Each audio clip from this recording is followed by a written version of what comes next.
Effect of light on plants. Let us study the effect of light on plants. When plants are kept indoors for a few days, their leaves start becoming yellow and the plants do not look healthy. For plants to be healthy, they require sufficient sunlight. This is because light is essential for the plants for photosynthesis. If a plant receives less than required amount of light in a day, it cannot prepare sufficient food to remain healthy. For example, in dense forests, small plants cannot grow properly because they do not get sufficient sunlight. This is because the thick canopy of leaves does not allow much light to reach the ground. Keep a potted plant near a window from which sunlight is coming in. After some period, we can see that the stem bends towards the window.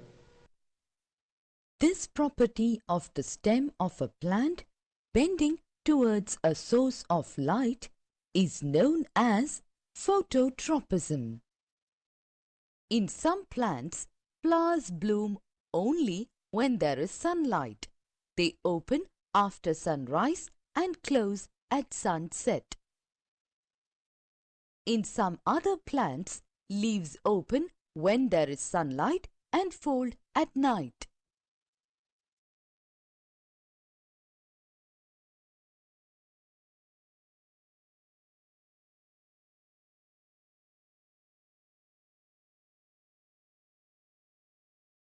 Quantity, and duration. This video will focus on light quantity. What is light quantity? In the case of plants, light quantity is the number of light particles, called photons, capable of performing photosynthesis. Light quality can be measured in two ways. One, light intensity. This is the instantaneous amount of light received by the plants. Two, DLI, or daily light integral, is the cumulative amount of light delivered to the plants each day. The maximum amount of light in the northern hemisphere, which includes the United States, is present during summer months. Up to a point, instantaneous light. Instantaneous light is usually measured in foot candles in the United States and in lux in other parts of the world. There are limitations for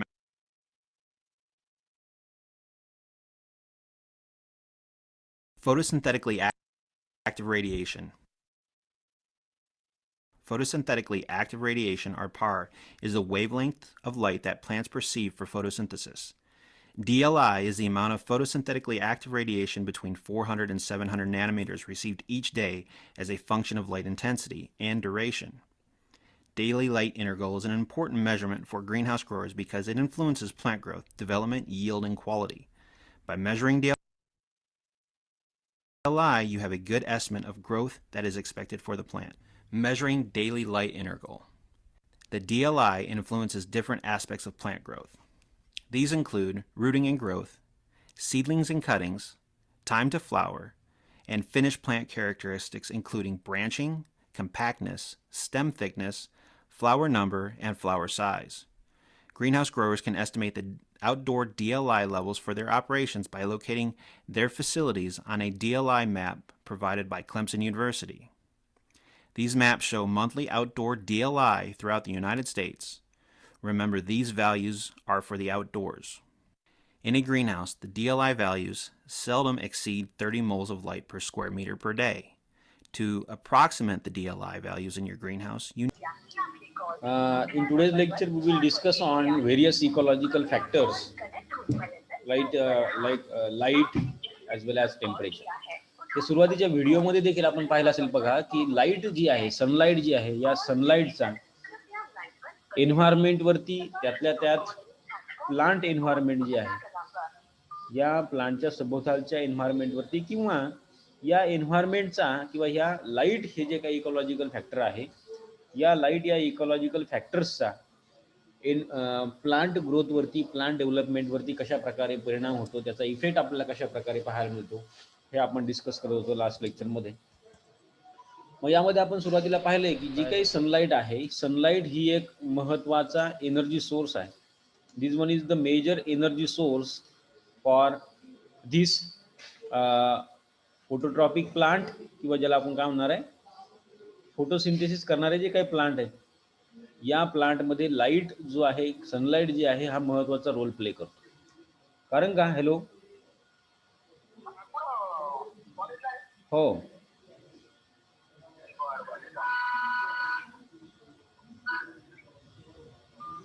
तर याच्यामध्ये sunlight जी आहे, sunlight महत्वाचा role play करत असते. आणि it is again it is non lethal limiting factor both at maximum and minimum level. म्हणजे काय की सनलाईट जी आहे ही एकतर मिनिमम लेवलला असेल किंवा मॅक्झिमम लेवलला, ही आपल्याला प्लांटच्या डेव्हलपमेंटमध्ये, ग्रोथमध्ये आपल्याला त्याचा मेजर रोल, आपल्याला त्याचा इम्पॅक्ट पाहायला मिळतो. म्हणजेच काय की लाईट इंटेन्सिटी जर काही कमी झाली तर त्या ठिकाणी फोटोसिंथेटिक रेट जो आहे तो कमी होईल. त्याचप्रमाणे वाढेल त्यावेळेला देखील फोटोसिंथेटिक रेट कमी होईल. मेटाबॉलिझम जे आहे प्लांटमधलं ते देखील आपल्याला कमी झालेलं पाहायला मिळतं ॲज अ फिजिओलॉजिकल मेकॅनिझम म्हणून.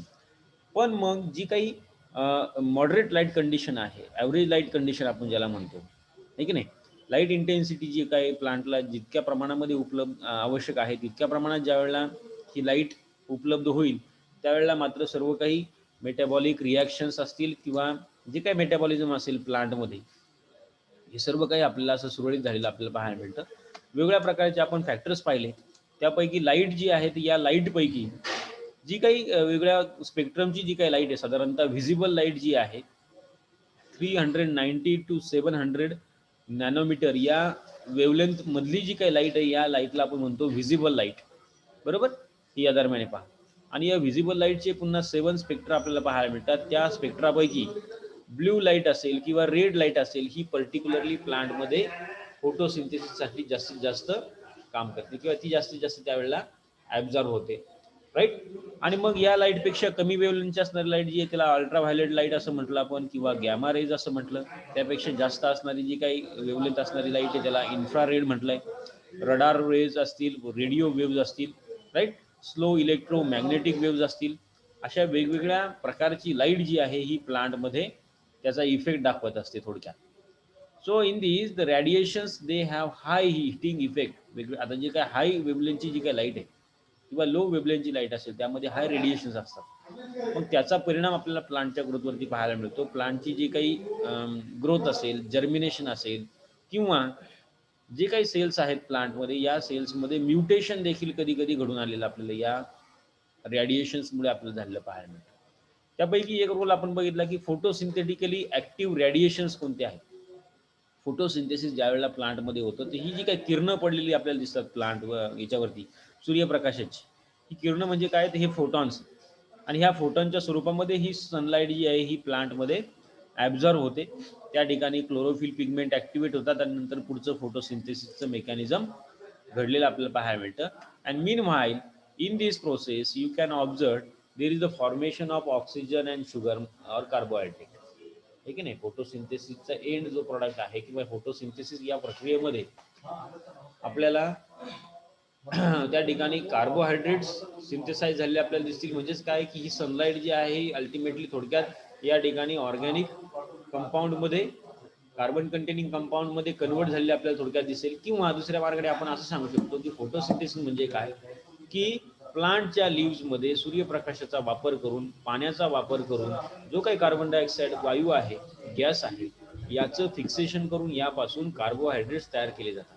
आणि मीन व्हाईल किंवा त्याच दरम्यान एक गॅसियस स्वरूपामध्ये जो काय आहे तर या ठिकाणी ऑक्सिजन या ठिकाणी बाहेर पडत असतो, जो ऑक्सिजन इतर बाकीच्या ऑर्गॅनिझमला ॲज वेल ॲज त्या प्लांटला देखील महत्त्वाचा आहे, गॅसियस फॉर्म आहे की नाही, रेस्पिरेशनसाठी महत्त्वाचा आहे. तर मग हा ऑक्सिजन जो आहे तो आपण हा बघितला सुरुवातीला का हा वॉटर मॉलिक्युलचं स्प्लिटिंग होऊन किंवा हायड्रोलायसिस होऊन या ठिकाणी बाहेर पडलेला आपल्याला दिसतो. यामध्ये सगळ्यात महत्त्वाचा रोल आहे तो म्हणजे लाईटचा, सनलाईटचा. मग आता वेगवेगळ्या मार्गाने ही जी काही लाईट आहे ही ऑर्गॅनिझमवरती, प्लांटवरती कशा प्रकारे इफेक्ट करते आपल्याला हे या ठिकाणी थोडंसं आणखीन पाहायचं आहे. यामध्ये पहा की जसं की ही जी काही सनलाईट आहे ही सनलाईट प्लांटच्या रिलेटेड जर आपण बघितलं तर प्लांटच्या लाईफवरती कशा प्रकारे या सनलाईटचा इफेक्ट आपल्याला पाहायला मिळतो, तर त्यामध्ये आपल्याला काही सांगता येईल जसं की क्लोरोफिलचं प्रोडक्शन. ज्या प्रमाणामध्ये सनलाईट उपलब्ध होईल त्या प्रमाणामध्ये किंवा त्या कम्पॅरेटिव्हली या ठिकाणी काय तयार होणार आहे, क्लोरोफिल पिगमेंट्स या ठिकाणी प्रोड्यूस होतील. त्या प्रमाणामध्ये प्लांट लिव्हमध्ये फोटोसिंथेसिस होईल किंवा आपल्याला प्लांटचा जो काही लीफ एरिया आहे तो वाढलेला आपल्याला पाहायला, आहे की नाही. साधारणतः एक साधं खूप सोपं एक्झाम्पल लक्षात घ्या. बघा, पावसाळ्याचे दिवस असतात आपल्याकडे आणि आपण सोयाबीन पेरलेली असते आणि त्यावेळेला एकदम झाकळलेलं जर काही वातावरण असेल, ढग असतील भरपूर सारे, सतत कायमस्वरूपी जर काही पाऊस चालू राहिला 2-3 दिवस, अशा वेळेला मात्र आपल्या शेतातली जी काही पिकं असतात, जी काही प्लांट आहेत, आहे की नाही, सोयाबीन प्लांट हे बऱ्यापैकी आपल्याला थोडंसं असं पिवळसर पडलेलं पाहायला. आपलं काय म्हणणं असतं, अरे थोडासा पाणी किंवा आता थोडंसं जरा आभाळ जरा उघडायला पाहिजे, जेणेकरून जरा पिकं जोमाने वाढतील. आणि तो पाऊस पडल्यानंतर ज्यावेळेला हे आकाश मोकळं होतं, ज्यावेळेला सनलाईट मोठ्या प्रमाणामध्ये प्लांटला उपलब्ध होते, खाली पाणी पण असते, अशा वेळेला मात्र त्या प्लांटमध्ये झपाट्यानं वाढ झालेली आपल्याला पाहायला मिळते. म्हणजे काय होतंय की सिंपली त्या ठिकाणी मोठ्या प्रमाणामध्ये क्लोरोफिल पिगमेंट्स वाढतील. क्लोरोफिल पिगमेंट्स वाढले की कम्पॅरेटिव्हली फोटोसिंथेसिसचा रेट वाढेल आणि हा फोटोसिंथेसिसचा रेट वाढला की अल्टिमेटली प्लांटची ग्रोथ झपाट्यानं झालेली आपल्याला वाढते. त्यानंतर दुसरे आपल्याला एक इफेक्ट सांगता येतो, तो म्हणजे हिटिंग ऍक्शन आहे. सनलाईटमुळे प्लांटमध्ये हीट निर्माण होते किंवा इव्हन कोणत्याही ऑर्गॅनिझम. ट्रान्सपिरेशनचा रेट जो आहे, लॉस ऑफ वॉटर जो आहे, हा सुद्धा देखील या सनलाईटवरती डिपेंड आहे. म्हणजे बाहेरून ज्या प्रमाणामध्ये सनलाईट असेल, म्हणजे दिवसाच्या वेळेला जास्त ट्रान्सपिरेशन होतं की रात्रीच्या वेळेला, तर दिवसाच्या वेळेला. का बरं, तर दिवसाच्या वेळेला लाईट इंटेन्सिटी जी आहे ही जास्त असते आणि या लाईट इंटेन्सिटीमुळे सभोवतालचं वातावरण, प्लांटच्या सभोवतालचं वातावरण जे आहे त्या ठिकाणचं टेम्परेचर वाढतं, राईट. त्यामुळे त्या वातावरणामधलं मॉइश्चर पर्सेंटेज कमी होईल आणि पर्यायानं प्लांटमधील वॉटर जे आहे हे मॉइश्चरच्या स्वरूपामध्ये ट्रान्सपिरेशन या प्रक्रियेच्या थ्रू बाहेर पडेल. सो ट्रान्सपिरेशन रेट वाढलेला आपल्याला पाहायला मिळतो. ज्यावेळेला लाईट इंटेन्सिटी वाढेल त्यावेळेला, कमी होईल त्यावेळेला कमी होईल. ओके. स्टोमॅटल मुवमेंट आहे पहा. स्टोमॅटा ओपन होणे किंवा क्लोज होणे ही जी काही प्रक्रिया आहे ही सुद्धा सनलाईट वरती डिपेंड आहे. या ठिकाणी बघा, ज्या वेळेला दिवसाची सुरुवात होती त्यावेळेला जसं सनलाईट वाढेल त्या प्रमाणामध्ये या ठिकाणी स्टोमॅटा ओपन होतात आणि ज्या प्रमाणामध्ये सनलाईट कमी होईल त्या प्रमाणामध्ये स्टोमॅटा जे आहेत ते देखील बंद होतात. याचबरोबर प्लांटचं डिस्ट्रीब्युशन बघा, लाईट कंडिशन्स जे आहेत ॲट दी पोलार रिजन्स, म्हणजे जसं की पृथ्वीचे जे काही 2 टोकं आहेत, युरोप किंवा त्या पुढे पलीकडे गेले तुम्ही अंटार्क्टिका, आर्क्टिक खंड, अशा ठिकाणी आणि मध्य पृथ्वीवरती किंवा मध्य जो काही सेंटर आहे पृथ्वीचा, अशा ठिकाणी या ठिकाणी असणाऱ्या ज्या काही लाईट कंडिशन्स आहेत ह्या वेगवेगळ्या आहेत, कमी जास्त प्रमाणामध्ये आहेत आणि त्यामुळे आपल्याला त्या ठिकाणी प्लांटचं डिस्ट्रीब्युशन सुद्धा आपल्याला इतकं मोठ्या प्रमाणामध्ये झालेलं पाहायला मिळत नाही. कम्पॅरेटिव्हली प्लांटचं व्हेजिटेशन जे आहे ते सुद्धा आपल्याला जास्त पाहायला मिळत नाही. मग प्लांट कोणत्या ठिकाणी येतील जास्त, ज्या ठिकाणी पुरेशा प्रमाणामध्ये सनलाईट त्या प्लांटला उपलब्ध होते, अशा ठिकाणी प्लांटची संख्या जास्त वाढलेली आपल्याला पाहायला मिळते. आणि म्हणून मग आपण म्हणतो की जगभरामध्ये सगळ्यात मोठं जंगल कोणतं असेल तर अमेझॉनचं जंगल आहे, ब्राझीलमध्ये येते, आहे की नाही. किंवा मग आफ्रिकाचं जंगल असेल, इव्हन भारतामध्ये सुद्धा इकडे साऊथला तुम्ही जाल तर भरपूर सारी झाडं आपल्याला पाहायला मिळतात. इकडं त्याचबरोबर ऑस्ट्रेलिया असेल, आफ्रिका झालं, हे सगळं काय जे म्हणजे विषुववृत्ताच्या जवळपास जे काही देश आहेत या देशांमध्ये मोठ्या प्रमाणामध्ये जंगल आपल्याला पाहायला मिळतं. वेस्टर्न घाट आहे आपला. तर हा परिणाम आहे त्या ठिकाणी किती प्रमाणामध्ये सनलाईट त्या ठिकाणी उपलब्ध होत असते, त्याचबरोबर पाण्याची उपलब्धती किती आहे त्यावरती या ठिकाणी प्लांटचं डिस्ट्रीब्युशन डिपेंड आहे. So in this may be one of the reason for difference in the vegetation at polar region and at the different part of the earth. Overall vegetation जे आहे त्या व्हेजिटेशन मध्ये किंवा ओव्हरऑल प्लांटची जी काही development असते यामध्ये देखील आपल्याला लाईटचा महत्त्वाचा रोल पाहायला मिळतो. या काही स्लाइड मधून आपण छानसं पाहूया. यामध्ये पहा, पहिल्यांदा जसं की different colours of light they solicit the different plant responses. म्हणजे वेगळ्या स्पेक्ट्राची जी काही लाईट आहे ही स्पेक्ट्राची लाईट प्लांटमध्ये वेगळ्या प्रकारचे रिस्पॉन्स किंवा वेगळ्या प्रकारचे काही इफेक्ट आपल्याला दाखवते. जसं की रेड लाईट जी आहे ना, रेड स्पेक्ट्रमची जी काही लाईट आहे, इट प्रमोट्स सीड जर्मिनेशन. काय म्हणलंय नी, सीड जर्मिनेशन होण्यासाठी पर्टिक्युलरली रेड लाईट जी असते ही महत्वाची असते. याचबरोबर सीडलिंग ग्रोथ असेल, म्हणजे एकदा सीड जर्मिनेशन झालं की त्यानंतर ते जे काही रोप तयार होतं ती फेज म्हणा, त्यानंतर स्टेमचं इलॉंगेशन असेल, ठीक आहे नाही, किंवा फ्लावरचं इन्फ्लुएन्सिंग असेल किंवा फ्लावरिंग असेल, फ्लावर येण्याच्या फेजमध्ये रेड लाईट जी आहे ती रेड लाईट महत्वाचा रोल प्ले करते प्लांटमध्ये. याचबरोबर ब्ल्यू लाईट जे आहे, ब्ल्यू लाईट किंवा ब्ल्यू स्पेक्ट्रा जो आहे, it will reduce the stem length. बघा याचा इनहिबिटरी इफेक्ट आपल्याला पाहायला मिळतो, निगेटिव्ह इम्पॅक्ट आपल्याला या ठिकाणी पाहायला मिळतो. Blue light reduce the stem length, it increases branching, branches जास्त येतात बघा, लेंथ कमी होईल पण जास्त जास्त फुटवे आपल्याला त्या ठिकाणी.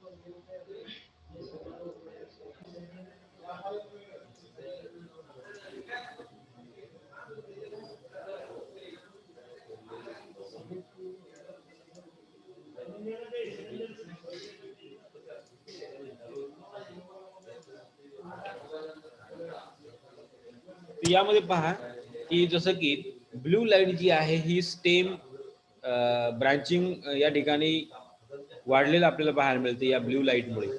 त्याचबरोबर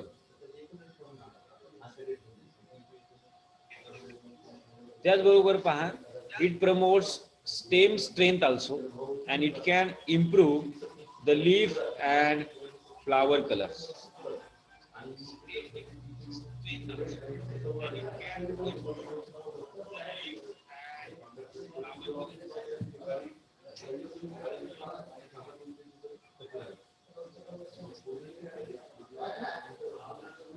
शेअर झालं नाही.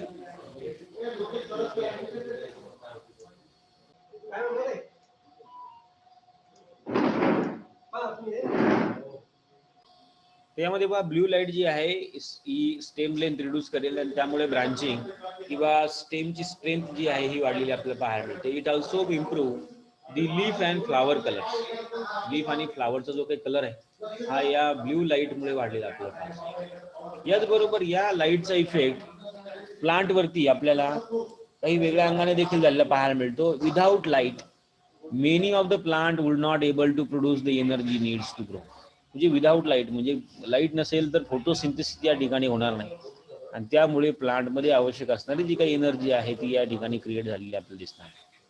याचबरोबर सनलाईट ऑल्सो, सारखंच राव इंटरप्शन यायला लागलं बरं का, ठीक आहे. यामध्ये sunlight provide the energy that green plants they are use to create the sugars. म्हणजे फोटोसिंथेसिस मधून जे काही कार्बोहायड्रेट्स तयार होणार आहेत या ठिकाणी ही सनलाईट मधून एनर्जी या ठिकाणी प्रोव्हाइड होते प्लांटमध्ये आणि त्यानुसार प्लांटमध्ये कार्बोहायड्रेट्स तयार होतात.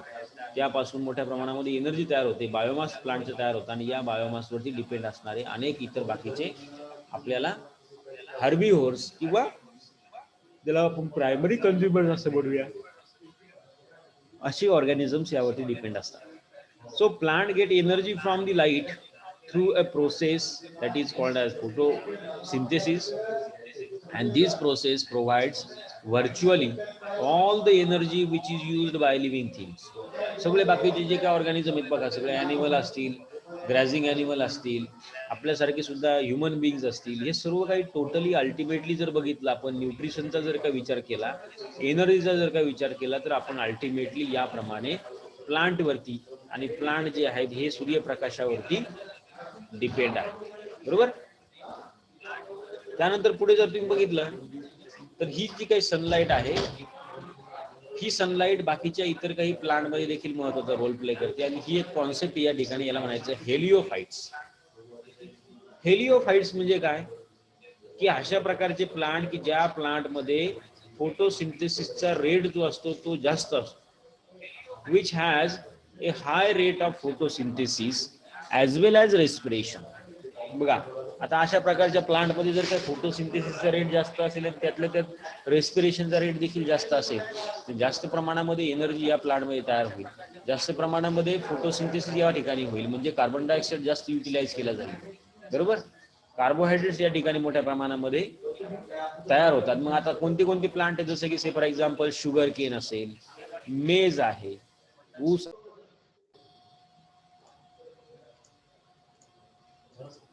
नाही बंद होते सारखं सारखं मध्ये. तर यामध्ये पहा ही जी काही प्लांट आहेत या प्लांट मध्ये मोठ्या प्रमाणामध्ये फोटोसिंथेसिस होत असतं आणि ही असे काही जास्त प्रमाणामध्ये फोटोसिंथेसिस करणारे जे काही पर्टिक्युलर प्लांट आहेत या प्लांट्सला आपण हेलिओफाइट्स असं म्हणतो. मग यामध्ये पर्टिक्युलरली बघा C4 सायकल ज्या ज्या प्लांटमध्ये होत असते ते प्लांट आपले ह्या हेलिओफाइट्स या ग्रुपमध्ये येतात. याला हेलिओफाइट्स असं म्हटलंय, ज्यामध्ये जास्त प्रमाणामध्ये फोटोसिंथेसिस होणार आहे. त्याचबरोबर या प्लांटमध्ये काही ॲडॅप्टेशन्स आपल्याला पाहायला मिळतात. मग ज्यामध्ये जसं की या प्लांटचे लिव्स हे थीन असतात आणि जास्त जास्त पसरलेले आपल्याला पाहायला मिळतील.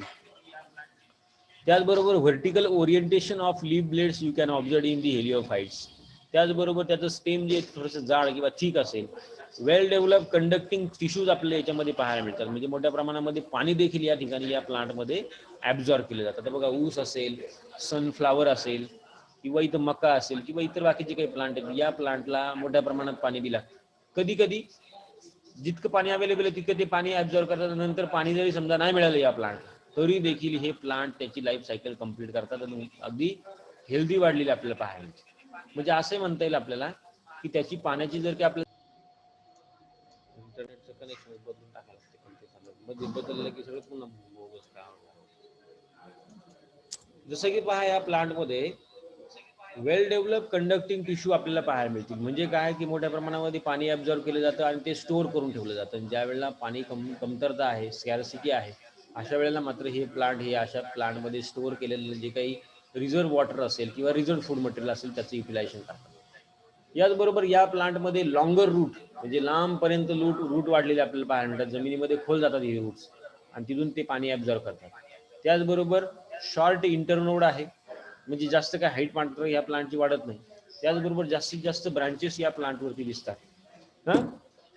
हाय रेस्पिरेशनचा रेट आपल्याला या प्लांटमध्ये पाहायला मिळतो आणि त्यातल्या त्यात ऑस्मॉटिक प्रेशर जो आहे हा देखील आपल्याला या प्लांटमध्ये जास्त आपल्याला पाहायला मिळतो. मग आता ही वेगळ्या प्रकारची प्लांट आहे. सुरुवातीला आपण बघितलं शुगर केन आहे, सनफ्लावर आहे, मेज आहे. त्याचबरोबर बघा असे सनफ्लावरच्या त्याच कुळातली म्हणजे ॲस्टरेसी फॅमिलीमधले बाकीचे सगळे काही प्लांट आहेत. हे सगळे ॲस्टरेसी फॅमिलीमधले प्लांट आहेत. किंवा जसं की बाकीचे इतर जसं पायनस सारखं प्लांट असेल किंवा ही सर्व जी काही प्लांट आहेत या प्लांटला म्हणायचे हेलिओफाइट्स. जास्त प्रमाणामध्ये फोटोसिंथेसिस आणि रेस्पिरेशन होणारे जे काही प्लांट आहेत याला म्हणायचे heliophytes. So they grow in the best in the full sunlight.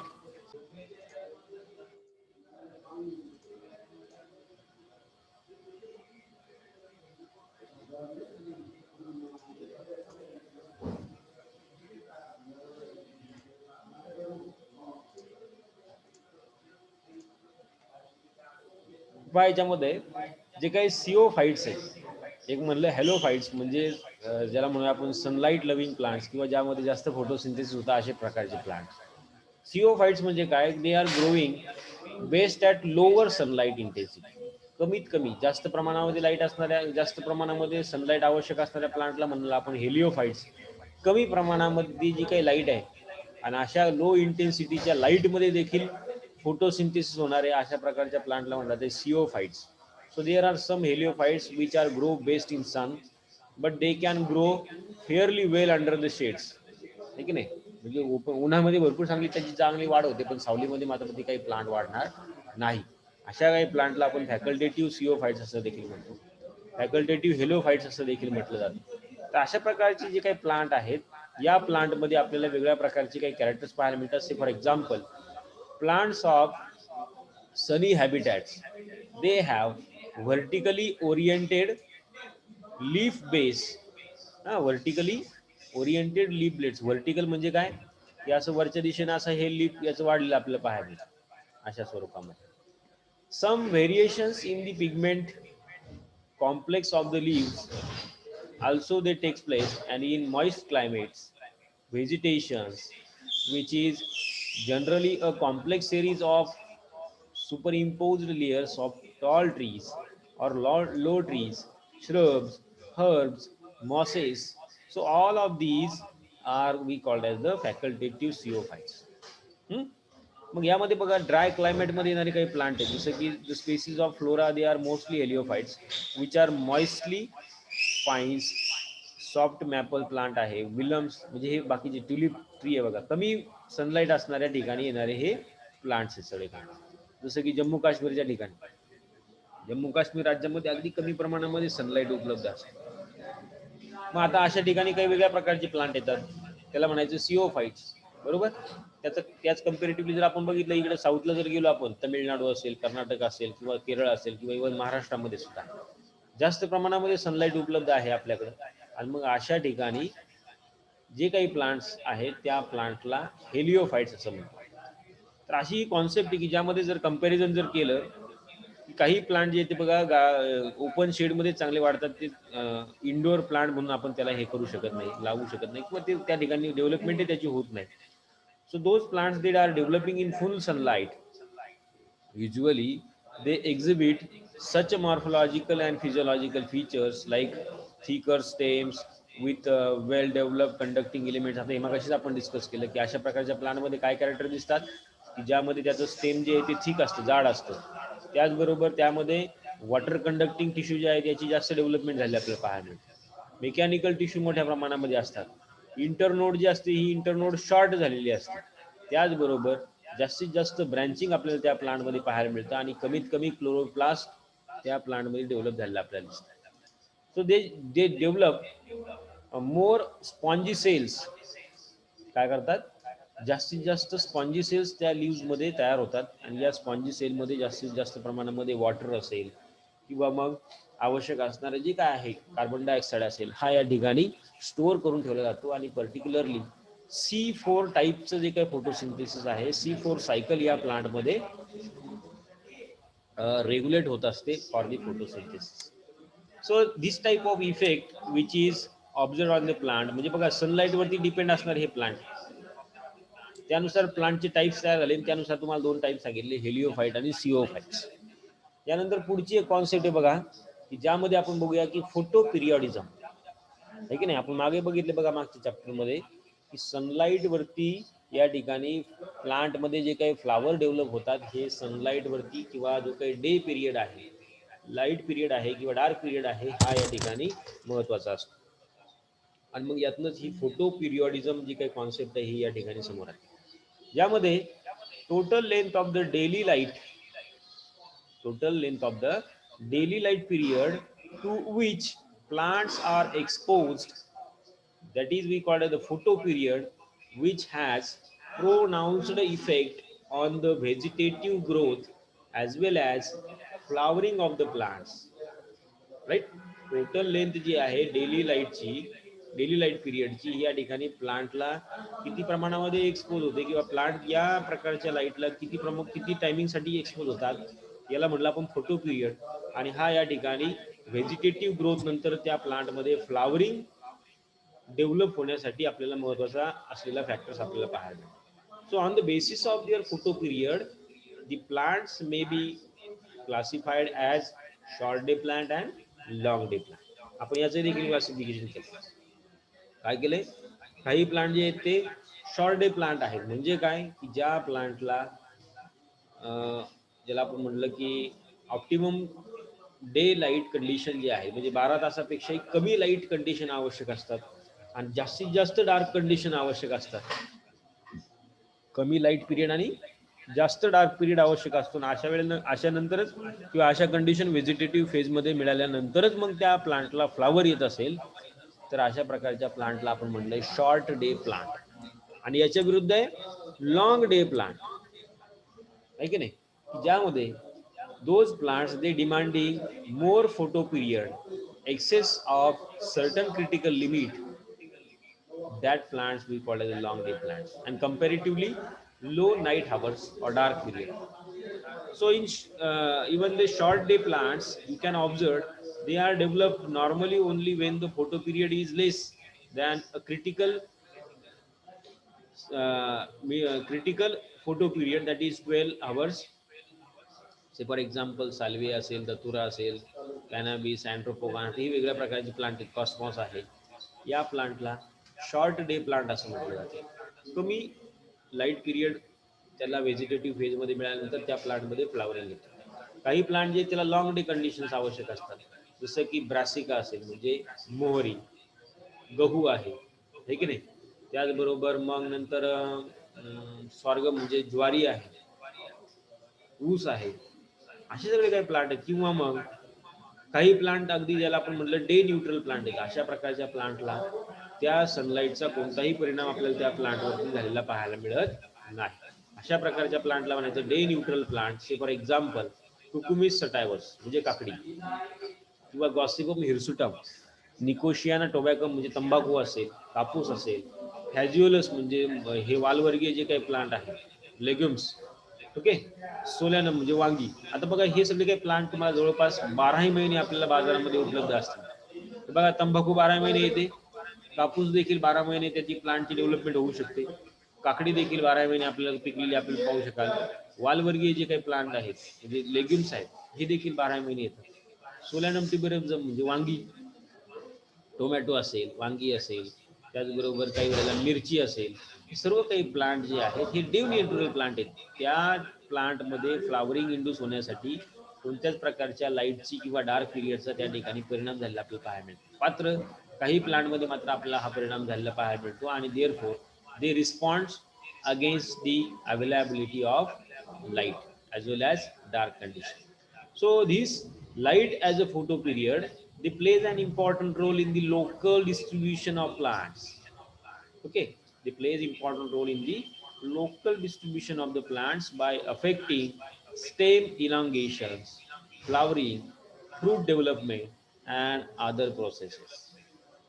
Okay, तर अशा प्रकारे वेगवेगळ्या प्रकारचे इफेक्ट आपल्याला या लाईट अवेलेबिलिटीनुसार प्लांटमध्ये देखील झालेले पाहायला मिळतात. मग प्लांटमध्ये पहा काही वेगळ्या प्रकारचे काही ॲडॅप्टेशन देखील झाले आपल्याला पाहायला मिळतील आणि त्यानुसार जास्त हाईटचे प्लांट, कमी हाईटचे प्लांट, म्हणजे जसं समजा एखादं घनदाट जंगल असेल आणि या घनदाट जंगलामध्ये जास्त प्रमाणामध्ये सनलाईट उपलब्ध व्हावी या हेतून आपल्याला त्या ठिकाणी प्लांटमध्ये त्याच्या हाईटची कॉम्पिटिशन झालेले पाहायला मिळते. तुम्ही जर काही इकडे पश्चिम महाराष्ट्रामध्ये किंवा वेस्टर्न घाटवरती गेलात किंवा मग म्हैसूर उटी वगैरे जर तुम्ही कधी बघितलं असेल, हिमालय जर बघितलं असेल, ज्या ठिकाणी घनदाट झाडी आहे त्या ठिकाणी उंच वाढलेले आपल्याला हे प्लांट पाहायला. हे का वाढतात? जास्त प्रमाणामध्ये त्या ठिकाणी त्या प्लांटला प्रत्येकाला सनलाईट उपलब्ध व्हावी म्हणून त्या प्रमाणामध्ये ते प्लांटची हाईट वाढलेली आपल्याला पाहायला. ऑस्ट्रेलियामधील जर काही जंगल तुम्ही बघितली तर आपल्याला त्या ठिकाणी 300 फुटापर्यंत निलगिरीचं प्लांट वाढलेलं आपल्याला पाहायला. ऑस्ट्रेलियन जे काही निलगिरी आहे, ऑस्ट्रेलियन बाबूळ देखील म्हणतात त्याला, ही प्लांट जे जवळपास 300-350 फुटापर्यंत वाढतात. म्हणजे हे या प्रकारचे अडॅप्टेशन्स, या प्रकारचे इफेक्ट आपल्याला या सनलाईटमुळे झालेले प्लांटमध्ये दिसतात. आणि साधं सोपे पहा, आपल्याला ज्या वेळेला ही सनलाईट उपलब्ध होते त्यावेळेला प्लांटमध्ये आपल्याला हे सगळे काही चेंजेस झाले पाहायला मिळते. दुसरा एक इफेक्ट आहे बघा, दॅट इज सक्सेशन. सक्सेशन देखील आपण आज डिस्कस केलं आहे. सक्सेशन म्हणजे काय की एखादं बॅरन लँड असेल, त्या बॅरन लँडवरती हळूहळू कालांतराने वेगवेगळ्या प्रकारच्या इकोलॉजिकल कंडिशन्स डेव्हलप होतात आणि त्याच्या थ्रू त्या ठिकाणी एक प्रकारचं व्हेजिटेशन निर्माण होणे म्हणजे succession. So in that there are some reports in literature, they indicates that the role of light in the plant succession, where it is generally mentioned that the light requirements of pioneers are comparatively much more than the climate species. बघा ज्या प्रमाणामध्ये light उपलब्ध होते, light requirement of the pioneer plants, they R comparatively much more than the climax species. म्हणजे सुरुवातीला जे काही plants त्या ठिकाणी डेव्हलप होतील त्या प्लांटला जास्त प्रमाणामध्ये लाईटची आवश्यकता असते आणि त्या प्रमाणामध्ये ज्यावेळेला प्लांटची संख्या वाढेल, क्लायमॅक्स स्टेजला ज्या वेळेला येतील त्यावेळेला मात्र इतक्या मोठ्या प्रमाणामध्ये लाईट जी आहे ती वापरली जात नाही. But in these could not receive much experimental support. So some such factors as mainly the temperature and soil fertility, it may under the natural conditions and they modify the influences brought about the light, and most of the temperature and light influences are interrelated in their effect of the plant. म्हणजे काय असतं पहा, आता ज्यावेळेला succession होतं, succession म्हणजे काय सांगितलंय की समजा आता या ठिकाणी बघा असं एखादा खड्डा आहे, या खड्ड्यामध्ये प्रेसिपिटेशन म्हणजे पावसाचं पाणी पडलं आणि पाणी साचायला सुरुवात झाली सुरुवातीला, ठीक आहे ना. एखादी दगडाची खाण वगैरे तुम्ही जर बघितली असेल तर अशा ठिकाणी बघा सुरुवातीला पाणी साचतं भरपूर साऱ्या प्रमाणामध्ये. पहिल्यांदा इथं काहीच नसतं आहे की नाही, एक प्लांट बी नसते, पूर्ण खडक असतो. पाणी साचेल त्या साचलेल्या पाण्यामध्ये नंतर काही मातीचे कण म्हणा, याप्रमाणे अशी या ठिकाणी चिखल निर्माण होईल. आणि हे चिखलाचं वातावरण निर्माण झालं की मग या पाण्यामध्ये ऑर्गॅनिक कंपाऊंड आल्यानंतर मग या पाण्यामध्ये सुरुवातीला युनिसेल्युलर अल्गी जी आहे ही अल्गी वाढायला सुरुवात होते. बरोबर. युनिसेल्युलर अल्गीची ग्रोथ झाल्यानंतर या ठिकाणी या अल्गी भरपूर मोठ्या प्रमाणात वाढतील आणि नंतर या पाण्यावरती आपल्याला पुढच्या काही वर्षानंतर भरपूर मोठ्या प्रमाणामध्ये शेवाळ वाढलेला आपल्याला दिसते, अल्गीची ग्रोथ झालेली आपल्याला दिसते. मग यामध्ये मग फिलामेंटस अल्गी आल्या, मल्टीसेल्युलर ऑर्गॅनिझम्स आले. हळूहळू यामध्ये आणखीन